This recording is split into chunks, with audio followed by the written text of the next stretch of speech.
Identify the thermodynamic variable being analyzed. The question asks for the effect of the expansion on the average kinetic energy of the gas molecules. Apply the kinetic molecular theory, KMT, relationship. According to the kinetic molecular theory, the average kinetic energy of gas molecules is directly proportional to the absolute temperature, T, of the system. Ke average is proportional to T because of this direct relationship. Temperature is the only thermodynamic variable that determines the average kinetic energy of a gas sample.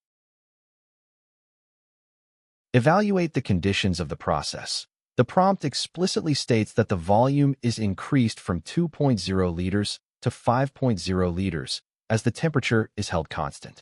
Determine the final effect. Since the temperature does not change, the average kinetic energy of the gas molecules must remain completely unchanged.